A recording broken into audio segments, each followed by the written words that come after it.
Olá, tudo bem? Recentemente eu reassisti Fleabag e é impressionante como essa série é um abraço materno da mãe que nunca tivemos. Caso você não conheça, Fleabag é uma série da Amazon escrita e estrelada pela Phoebe Waller-Bridge e antes de virar série, era uma peça de teatro que esteve em cartaz de 2013 a 2019. Fleabag, que em português significa saco de pulgas ou bagaceira, conta a história de uma protagonista sem nome que está lidando com a culpa, a solidão, o luto e o amor. E hoje nós vamos conversar sobre esses tópicos e como essa série é maravilhosa. O mecanismo de defesa que nós mais usamos é o humor junto com o deboche. Imagina que você tá vivendo uma situação tão absurda, mas tão absurda que ela se torna cômica. Você fica tão desacreditada que a sua única reação é dar risada. A vontade é olhar para uma câmera invisível e se perguntar se mais alguém tá vendo aquilo, porque é absurdo. É isso que The Office e Fleabag fazem quando eles quebram a quarta parede. Eles olham diretamente pra câmera como se a gente estivesse compartilhando aquele momento com eles e dando risada com eles e achando tão absurdo quanto eles. Dá uma sensação de cumplicidade, de eu também tô vendo isso, assim como você. A diferença entre The Office e Fleabag é que em The Office eles estão fazendo um pseudo-documentário, então eles estão falando com alguém, com a produção, com as câmeras, tem alguém do outro lado, além do telespectador. Em Fleabag, só tem a gente. Ela tá olhando diretamente pra você, ela tá fazendo os comentários sarcásticos dela com você. Só tem eu e ela, estamos sozinhas nessa, ninguém mais tá vendo essa situação, só eu e ela. Nessa história, nós somos cúmplices, o namorado, a irmã, o pai, a madrasta, ninguém mais tá vendo isso, só a gente. Ao mesmo tempo que temos esse sentimento de cumplicidade, temos também a solidão, porque estamos ouvindo os comentários, estamos dando risada, estamos compartilhando esses momentos com ela, mas a gente não pode responder. Essa quebra de quarta parede é um exemplo prático da solidão. Você tem vários comentários pra fazer, várias piadinhas pra fazer, mas não tem ninguém ali pra te responder. Então você fala sozinha, você ri sozinha, você está sozinha. Durante a primeira temporada, nós vemos os porquês da Fleabag ser sozinha.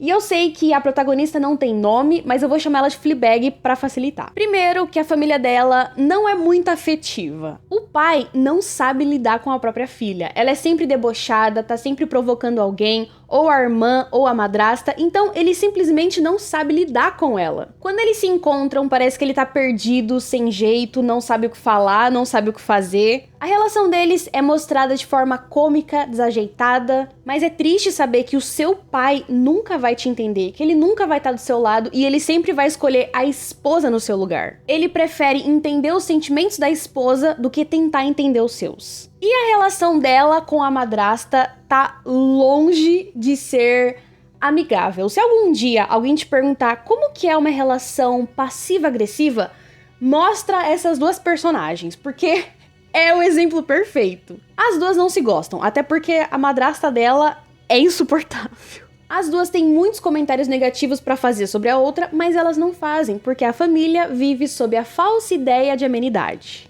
Temos que nos amar, temos que nos respeitar, mas na verdade temos muitos comentários negativos para fazermos. Mas a gente não pode fazer esses comentários, então vamos viver uma relação passiva e agressiva. Se não podemos contar com o pai e a madrasta, podemos pelo menos contar com a irmã, certo? Errado. A Claire deixa bem claro que ela e a Fleabag não são amigas, elas são irmãs.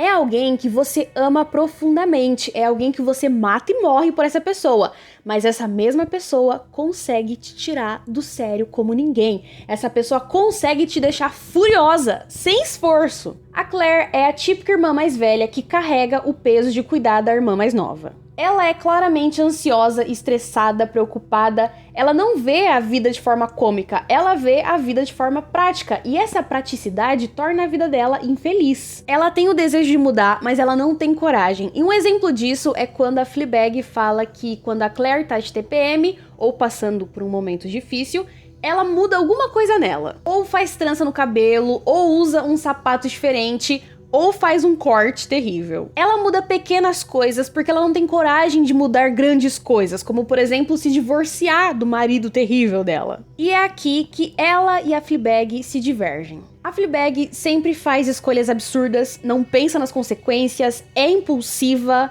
A Claire é certinha, precisa manter a ordem, manter o controle. Por isso as duas, apesar de se amarem e cuidarem uma da outra, elas nunca vão se entender completamente, porque elas veem o mundo de formas muito diferentes. Então, apesar de ter uma família, essa família não salva ela da solidão. Eles vão entender ela até certo ponto, eles vão suportar ela até certo ponto. E se não temos a família, o que nos sobra? Os amigos. E ela tinha uma amiga, até fazer merda. A gente entende que a Boo era especial pra Fleabag, mas eu só fui entender o peso dessa perda na segunda temporada. A mãe da Fleabag morreu e no funeral a Fleabag diz: eu não sei o que fazer com todo o amor que eu sentia por ela, eu não sei onde colocar. E a Boo responde: eu aceito, coloque esse amor em mim. Na primeira temporada, nós vemos que a Boo era a única que salvava a Fleabag da solidão, era a única que entendia a Fleabag e tava com ela o tempo todo. No aniversário da Boo, a Fleabag dá um porquinho da Índia pra ela e ele tem um significado. Porquinho da Índia é um animal dócil e sociável, mas medroso. Quando você adota um, no começo ele vai fugir de você, ele vai se esconder. Você precisa ganhar a confiança dele aos poucos, ter paciência, socializar com ele. Além disso, na natureza, ele vive com outros porquinhos da Índia. Então, ele precisa de companhia, senão eles ficam depressivos. Enquanto a Boo estava viva, ela gostava tanto da Hillary, a porquinha da Índia,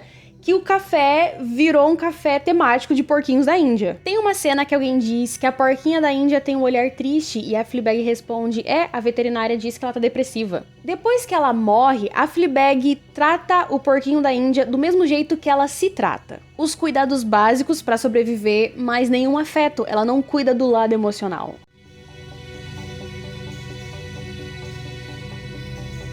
Na primeira temporada, a gente começa achando que a Fleabag estava triste pela morte da Boo, mas depois a gente descobre que não era só o luto que estava destruindo a vida dela, era também a culpa. Ela tinha essa amiga, talvez a única amiga, que amava ela, que entendia ela, que salvava ela da solidão. E o que ela fez? Ela ficou com o namorado dessa amiga. A Boo morre em um acidente e por causa da própria Fleabag, ela perde a única amiga que ela tinha. A maneira que ela encontrou de lidar com o luto e a culpa foi com a própria destruição. Mas foi de forma sutil. Tem gente que se joga na bebida, tem gente que se joga na droga, tem gente que se machuca fisicamente, e tem gente que leva a vida com a barriga, sabendo de todos os problemas, mas não muito interessada em resolver esses problemas. Ela tinha uma vida sexual ativa, mas não de uma maneira saudável, longe disso. Na segunda temporada, ela vai na terapia e ela fala pra terapeuta que sexo é um jeito de esquecer o vazio que ela sente dentro dela. Na primeira temporada, nós vemos o tamanho desse vazio pelo desespero dela por prazer. Ela se toca várias vezes, acho que vocês entenderam. Ela vê vários vídeos adultos de diversas categorias, inclusive precisei pesquisar algumas categorias que eu não conhecia. Ela aceita sair com todo tipo de cara, dos mais egocêntricos até os mais esquisitos. Ela fica nessa enrolação com o ex-namorado, não porque ela ama ele, mas porque faz bem pro ego dela. O prazer é a única coisa que ela tem, porque tirando isso, ela não tem mais nada. A minha parte favorita dessa série é quando ela começa a se tornar uma história de amor desastrosa. De um lado, temos uma mulher carente, debochada, depravada, conturbada, maluca e carente. Já falei carente? Carente. Do outro lado, temos um padre que xinga, bebe e é imprevisível. O padre foi o único, durante a série inteira, que percebeu que a Fleabag dissociava. Pra gente, ela tava quebrando a quarta parede, mas pra ele, ela tava com um olhar vazio, pensativo, que é o olhar de alguém que tá preso na própria mente. Ele foi o único que percebeu isso. E pra mim, é simplesmente a coisa mais romântica que essa série poderia me dar. Porque imagina que você passa muito tempo na sua cabeça. Às vezes, no meio da conversa, você se desliga e ninguém nem percebe. Nem sua família, nem seu namorado, ninguém percebe que no fundo você tá guardando alguma coisa, você tá escondendo alguma coisa. E aí aparece o padre e ele é o único que percebe isso. O relacionamento dos dois é maravilhoso de acompanhar. Ela quer prazer, ela quer o padre, mas ela não pode ter o padre. porque ele é um padre. E quando a única coisa que ela queria tá fora de alcance, ela descobre algo novo, um sentimento novo, o amor. Enquanto isso, o padre também quer ela, mas ele precisa escolher entre ela e Deus. Se ele escolher ela, ele vai ter que abrir mão de tudo, e por mais tentador e romântico que isso possa parecer, não é tão fácil assim. Não é tão simples, e a realidade não é nem um pouco romântica. Por isso que no final eles não ficam juntos, porque nem sempre você vai terminar com a pessoa que você ama. Uma das minhas cenas favoritas na série é a cena da confissão. Na primeira vez que eu assisti, eu achei a cena legal, mas na segunda vez que eu assisti, eu tive uma visão diferente. Quando eu assisti pela primeira vez, eu achava que sabia das coisas, eu tinha muitas certezas.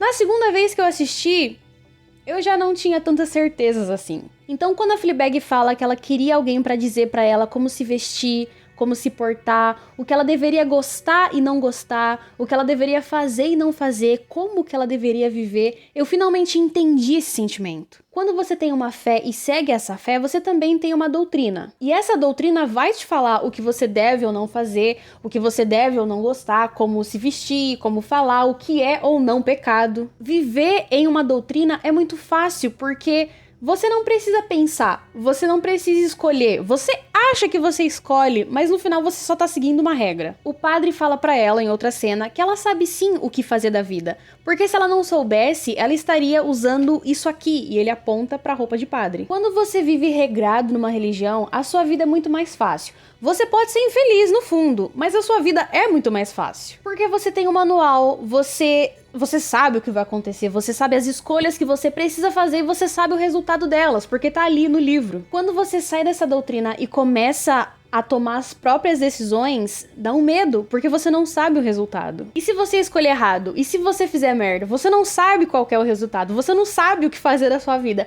É muito mais fácil ter alguém escolhendo tudo por você, porque estar sozinho, decidir as coisas sozinho, é assustador pra caramba. A verdade é que a gente não sabe de nada. A gente acha que sabe, mas a vida é e sempre vai ser incerta. Essa incerteza dá um desespero e é por isso que a gente precisa de outras pessoas. Porque passar pela vida sozinho é assustador. A última frase do padre representa os problemas, os medos, os amores, representa a vida em si. Ela diz que ama ele e ele responde que vai passar. E esse foi o vídeo de hoje, eu espero que vocês tenham gostado. Se vocês quiserem análise de outra série, ou um filme, ou sei lá, deixa aqui nos comentários. Não se esqueça de se inscrever, de dar like, de compartilhar, de virar membro, e vocês já sabem a essa altura do campeonato. Um beijo, se cuida e nos vemos no próximo vídeo. Tchau!